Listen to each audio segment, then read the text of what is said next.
Nyhederne på aften. Så vi alle sammen, hvad der rullede ind foran alle tv-skærme i hele landet i forgårs. Hvis ikke, kommer det her. Altså nej, Kylling er du rigtig klog. Det er ikke kun mig, som at der skal dreje, det er jo ikke. Nej. Ja.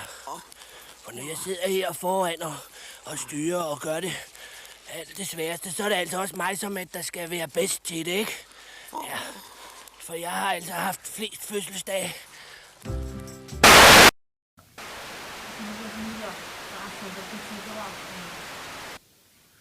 Mr. President, we come now, and we kill you.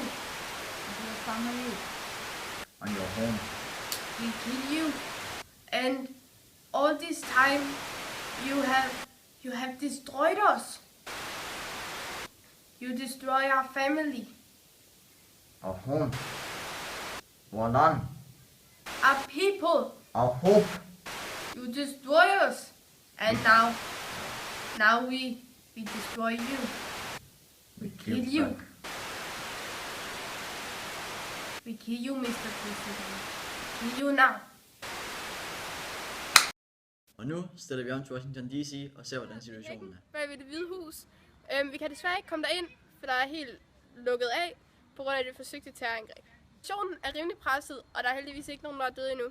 Politiet er i gang med at efterforske sagen, så jeg regner med, at der kommer en afgørelse snart. Men politiet beskylder Al-Qaida for at stå bag et forsøgte terrorangreb. Tak for i aften. I kan gå ind på vores hjemmeside tvtr.dk og blive opdateret live.